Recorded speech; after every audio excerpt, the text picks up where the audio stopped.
You've been walking since dawn, and your mouth is dry. Ahead there's water, a shallow pool at the bottom of a slope, ringed with hoofprints. Nobody has told you whether it's safe. There is no bottle, no filter, no tablets, no pot to boil it in. You have your eyes, your nose, and whatever you were taught by the people who raised you. Almost every human who ever lived faced that call, most days of their lives. We never make it. So how did they get it right often enough to have descendants? Boiling kills almost everything in water. That's the one reliable fix. And for most of human history, there was no obvious vessel to do it in. The oldest known pottery comes from Xianrendong Cave in southern China, dated by Wu Xiaohong and colleagues in 2012 to about 20,000 years ago. That is remarkably late. It isn't that they couldn't fire clay. At Dolní Věstonice in Moravia, 26,000 years ago, people were firing clay figurines of animals long before anyone thought to fire a pot. They had the technique. They simply weren't making cooking pots with it. Which leaves a question specialists actually argue about. Did nobody boil water before pottery? John Speth has argued that they did, in containers of bark, hide, or a folded stomach. The water keeps the container below its scorching point, as long as the water lasts. There is also stone boiling, heat rocks, drop them into a lined pit. Nakazawa and colleagues made that case in 2009 for a Magdalenian hearth at El Morón Cave in Spain. I find that convincing, but it burns fuel and cracks stones, and nobody does it for a casual drink on the move. Boiled water was a luxury, not a habit. So the daily decision stayed a decision. And the first rule, wherever ethnographers have asked, is one you already know: moving water over still water. That rule is broadly right, for unglamorous reasons. Current dilutes. Sunlight and turbulence break things down. Standing water concentrates whatever walked into it, and warms up, which suits bacteria. Better still is water that was never open to the sky. A spring has already been filtered through meters of sand and gravel, and it comes out cold and clear. That's part of why Paleolithic sites cluster where they do. Spring lines, cave mouths with seeps, the junctions of two streams. Camps were built around drinking, not scenery. At Ohalo II, on the shore of the Sea of Galilee, Danny Nadell excavated brush huts from 23,000 years ago, preserved under lake mud. Lake shores are rich. Fish, waterfowl, seeds, reeds. They are also where every animal for miles comes to drink and to defecate.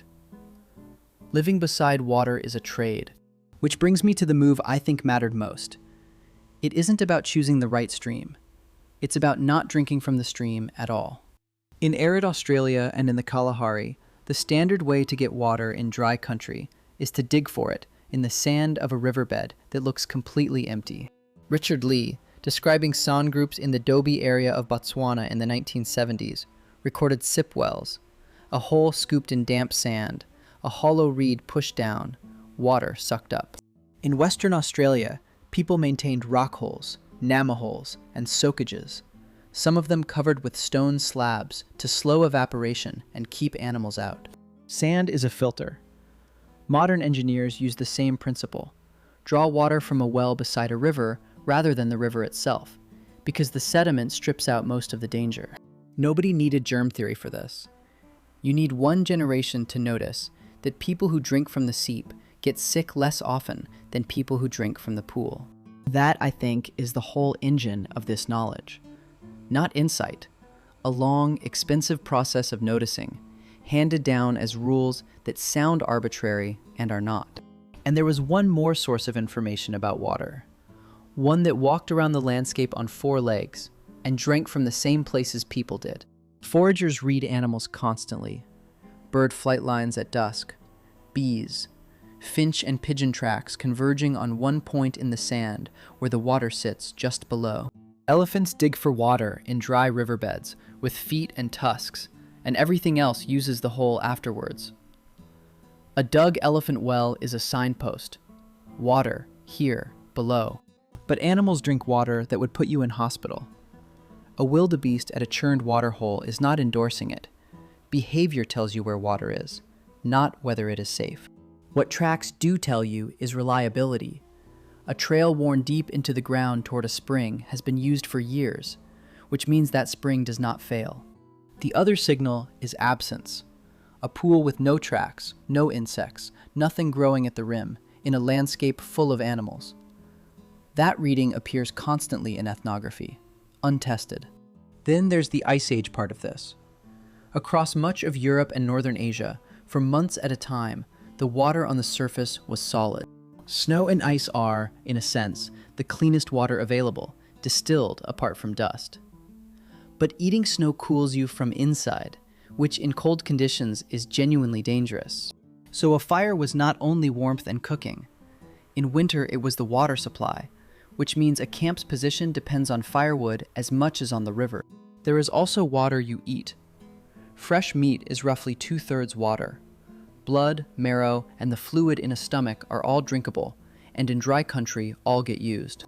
Desert foragers add water-storing plants, melons in the Kalahari, roots dug and squeezed out. None of this replaces a river. It buys a day, which is often enough. Now the honest part. All of this lowered the risk.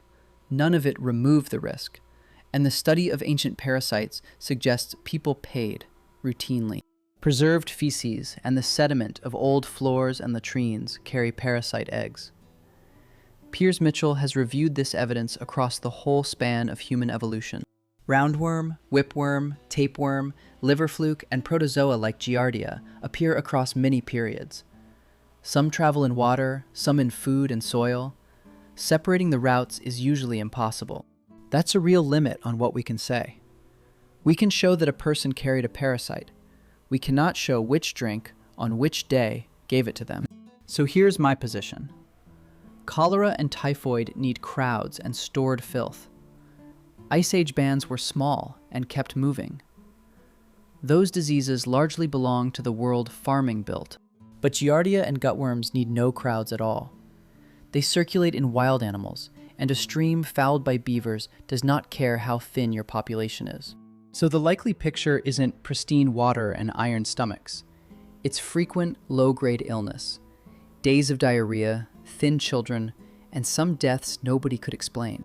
Weaning was probably the sharp edge. Milk is safe. A toddler's first cup of pond water is not. Chemical bans in ancient teeth now let researchers date that transition, which is why boiling earns its reputation. The reason none of us make this judgment anymore isn't sharper eyes. It's pipes, chlorine, filters, and a pot on a stove. Nothing here is advice.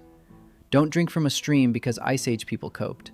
If you're traveling, boil or filter it. And if you fall ill, see a doctor.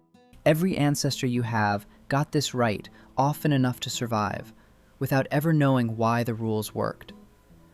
You made the same decision this morning, and it cost you nothing.